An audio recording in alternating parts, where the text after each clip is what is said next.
Shalom seluruh rekan guru dan juga siswa-siswi yang terkasih dalam Tuhan. Kita mengucap syukur karena atas rahmat-Nya dan juga penyertaan-Nya kita masih bisa bertemu walaupun secara online. Dan mungkin udah ada yang setengah onsite, tetapi kita mengucap syukur karena Tuhan selalu menyertai kehidupan kita. Dan sekali lagi kita mengucap syukur karena kita telah melewati 2021 dengan sangat baik. Dan saat ini kita akan masuk kembali ke dalam tahun 2022. Hari ini saya akan membawakan khotbah dengan tema Be Reformed dengan ayat dalam Roma 12 ayat 1 sampai yang kedua. Namun sebelum itu mari kita berdoa. Bapa dalam surga, kami ucap syukur karena atas rahmat-Mu, atas penyertaan-Mu dan kasih karunia-Mu Tuhan. Kau masih mengizinkan kami bersama-sama bersekutu beribadah di dalam ibadah chapel hari ini. Kami ucap syukur Tuhan karena Engkau terus menjaga setiap kami. Engkau terus menyertai setiap kami, memberikan kami selalu hari yang baru, nafas yang baru, kehidupan yang baru. Dan Tuhan, di tahun yang baru ini, biarlah kehidupan kami diperbaharui kembali, dan biarlah kehidupan kami semakin dekat dengan Engkau Tuhan. Terima kasih Bapa dalam surga, kami menyerahkan waktu selanjutnya ke dalam tangan-Mu. Di dalam nama Tuhan Yesus kami telah berdoa dan mengucap syukur. Amin. Be reformed, diperbaharui. Segala sesuatu mungkin yang berkaitan dengan hal yang baru adalah hal yang menyenangkan. Atau mungkin segala sesuatu yang berkaitan dengan hal yang baru bisa jadi hal yang menegangkan. Memasuki hal yang baru atau menghadapi hal yang baru memiliki beberapa respon yang cukup beragam gitu ya. Ada yang exciting, tapi ada juga ketakutan di dalamnya. Kenapa ada ketakutan di dalamnya? Terkadang hal yang baru itu membuat kita berekspektasi hal-hal apa yang akan terjadi nanti. Apakah hal yang akan terjadi nanti buruk atau tidak sesuai dengan ekspektasi yang saya buat? Itulah hal yang baru. Menakutkan karena we can't control future. Kita tidak bisa mengontrol masa depan yang akan terjadi. Itulah yang menjadi ketakutan. Makanya setelah memasuki 2022 banyak sekali orang-orang yang memprediksi 2022 akan terjadi A, B, C, D. Padahal sebenarnya kita tidak bisa mengontrol masa depan dan kita tidak tahu apa yang akan terjadi pada masa depan. Hal ini juga membuat saya pun secara pribadi berpikir apakah yang akan terjadi di tahun 2022 ini. Saya juga ingin bertanya kepada setiap kita, apakah kita juga berpikir tentang hal ini? Apa yang akan terjadi? Nah, tetapi setelah berpikir banyak, saya berpikir bahwa ternyata hal ini sia-sia saja. Karena apa? Sekali lagi, we can control future. Di khotbah kali ini, kita akan membahas tentang hal yang baru, pembaharuan. Mungkin kita takut menghadapi sesuatu yang baru. Mungkin kita cemas menghadapi sesuatu yang baru. Atau kita exciting menghadapi sesuatu yang baru. Tetapi ada satu hal yang pasti, Allah selalu bersama dengan kita, selalu memperbaharui kehidupan kita. Hari ini kita akan bahas tentang be reformed, diperbaharui kembali, dibuat baru oleh Allah, diperbaharui kembali. Nah, di tahun 2022 biasanya ketika memasuki tahun 2022 atau tahun yang baru, orang-orang tuh suka bikin yang namanya resolusi. Apa resolusimu di tahun 2022? Apa yang kalian rencanakan, apa yang menjadi rencana, ekspektasi di tahun 2022 ini.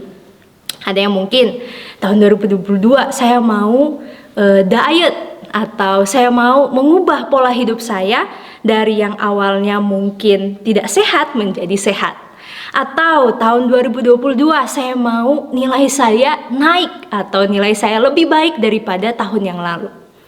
Atau yang paling penting, saya mau tahun 2022 menjadi tahun yang berharga bagi saya, tahun yang sangat luar biasa bagi saya. Nah, tapi satu yang pasti adalah ketika membuat resolusi tahun yang baru, itu pasti kita mengharapkan menjadi pribadi yang baik, menjadi pribadi yang lebih baik lagi, menjadi pribadi yang lebih hebat lagi. Maka di sini kita akan membahas tentang bagaimana menjadi pribadi yang diperbaharui oleh Allah sendiri. Bagaimana kita menjadi pribadi yang berkenan di hadapan Allah di tahun yang baru ini. Mari kita membaca pembacaan dalam Roma 12 ayat 1 sampai yang kedua. Saya akan membacakan untuk kita semua. Karena itu saudara-saudara, demi kemurahan Allah aku menasehatkan kamu supaya kamu mempersembahkan tubuhmu sebagai persembahan yang hidup, yang kudus dan yang berkenan kepada Allah. Itu adalah ibadahmu yang sejati. Janganlah kamu menjadi serupa dengan dunia ini, tetapi berubahlah oleh pembaharuan budimu, sehingga kamu dapat membedakan manakah kehendak Allah, apa yang baik, yang berkenan kepada Allah, dan yang sempurna. Menjadi pribadi yang diperbaharui oleh Allah. Saya mencatat ada beberapa poin untuk kita semua biar kita dapat mempelajari dan memahami apa maksud dari diperbaharui oleh Allah atau semakin diperbaharui oleh Allah. Poin yang pertama adalah kita harus menyerahkan dulu kehidupan kita kepada Allah. Ini fondasi dasar. Kita harus percaya dulu kepada Allah. Kita harus berserah dulu kepada Allah, memberikan seluruh kehidupan kita kepada Allah. Di ayat 1 saya akan bacakan kembali. Karena itu saudara-saudara, demi kemurahan Allah aku menasihatkan kamu supaya kamu mempersembahkan tubuhmu sebagai persembahan yang hidup, yang kudus dan yang berkenan kepada Allah. Itu adalah ibadahmu yang sejati. Mempersembahkan kehidupan kita, tubuh kita sebagai persembahan yang kudus. Nah, tetapi di sini mungkin ada pertanyaan. Jadi persembahan apakah berarti kita harus benar-benar melupakan hal-hal yang duniawi kah? Pekerjaan kita, sekolah kita dan lain sebagainya. Persembahan yang hidup di sini maksudnya adalah ketika kita percaya kepada Tuhan, kita dikuduskan oleh darah anak domba Allah yang kudus.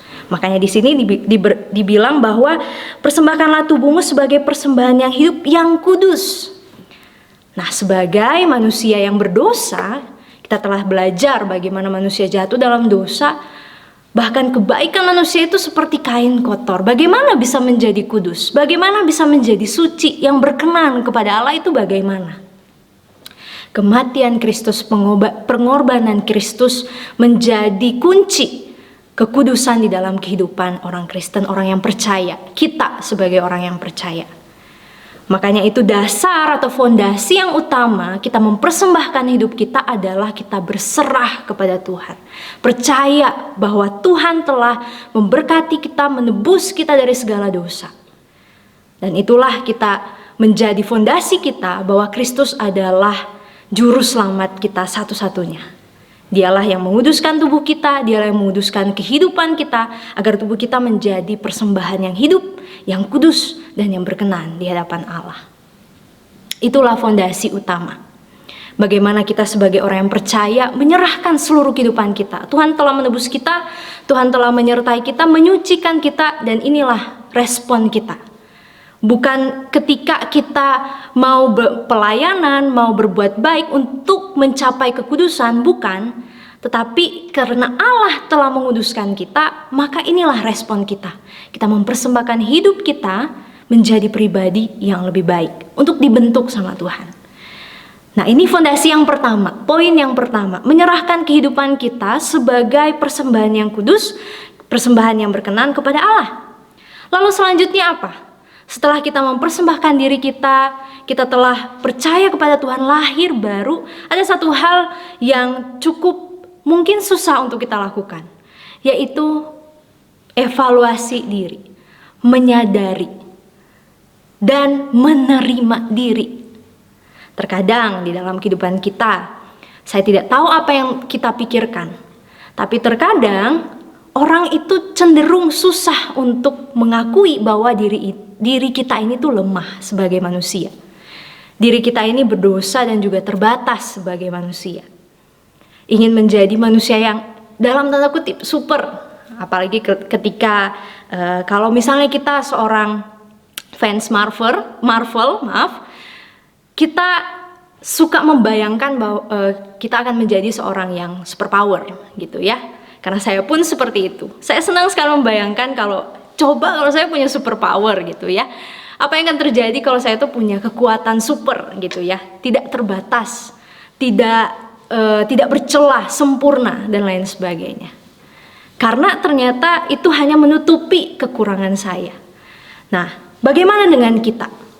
Apakah kita sanggup untuk menyadari ternyata kita tuh kurang, ternyata kita itu terbatas sebagai manusia yang berdosa?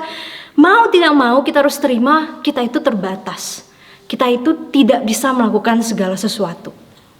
Nah, dari sini setelah kita menyerahkan kehidupan kita menyerahkan seluruh apa yang kita miliki dalam kehidupan kita kepada Tuhan, selanjutnya adalah kita evaluasi diri kita. Kita menyadari bahwa kita ini terbatas. Kita menyadari bahwa kita ini penuh dengan dosa dan kesalahan. Kita minta ampun kepada Tuhan, mengevaluasi diri, menerima keterbatasan kita, dan kita kasih kepada Tuhan, berikan kepada Tuhan.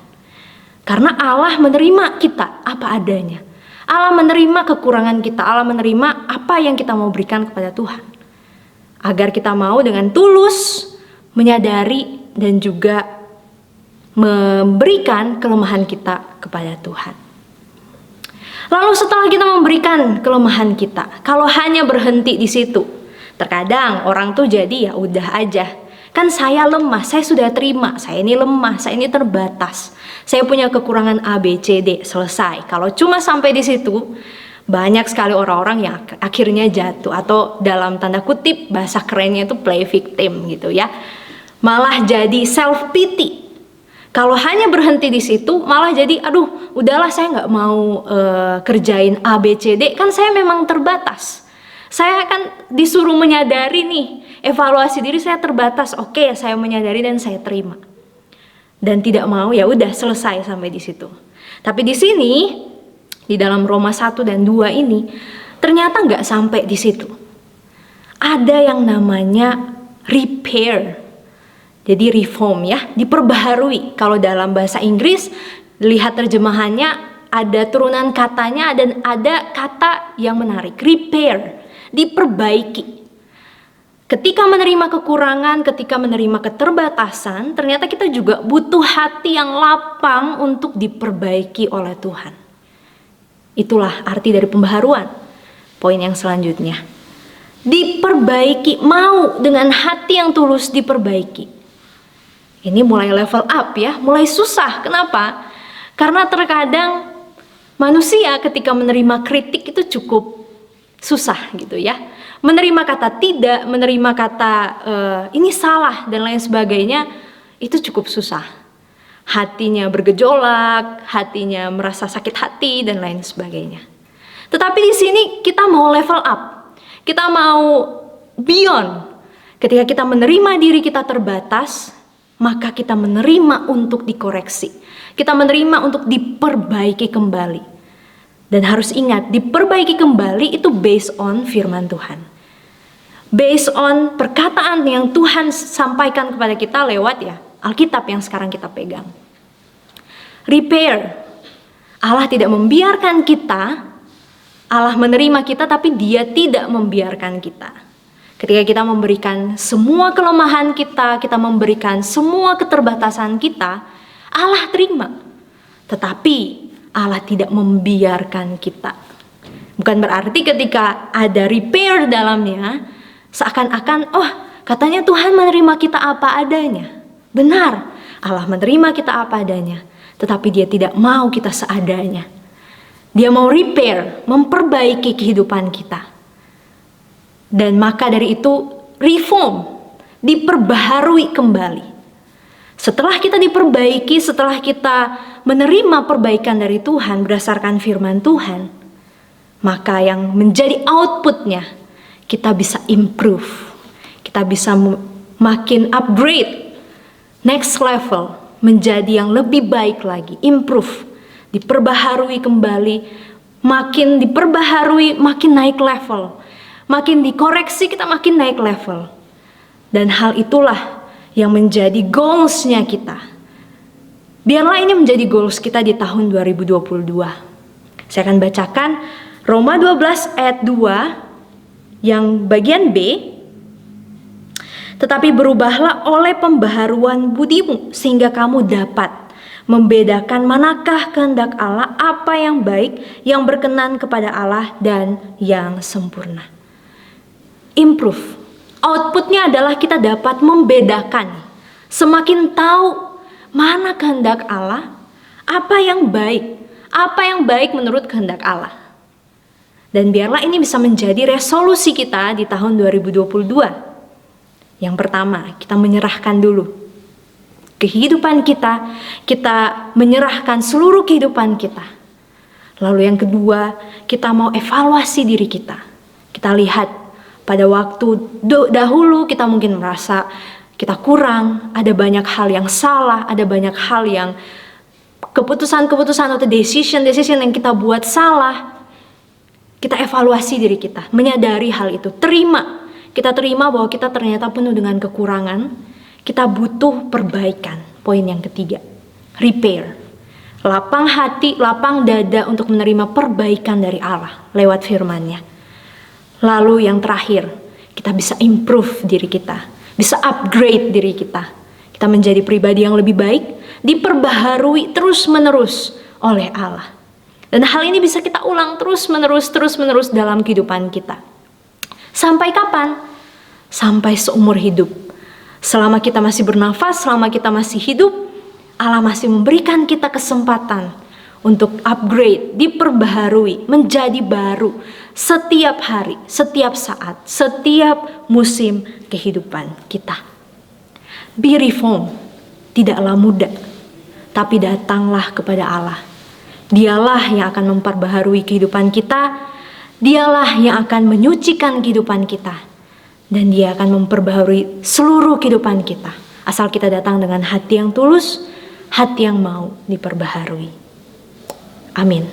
Mari kita berdoa. Bapa dalam surga, kami mengucap syukur karena Engkau menerima kami apa adanya. Engkau bersama dengan kami di sepanjang musim kehidupan kami, Tuhan. Namun Tuhan, kami lebih mengucap syukur lagi karena Engkau tidak pernah meninggalkan kami, dan Engkau tidak mau membuat kami seadanya, Tuhan. Biarlah kami mempunyai hati yang tulus untuk diperbaiki oleh Engkau, Tuhan.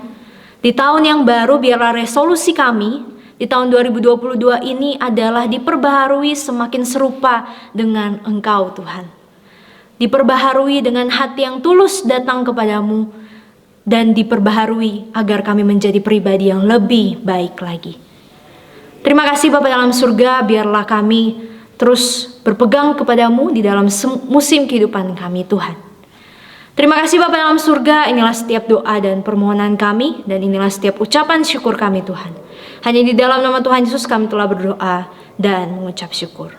Amin.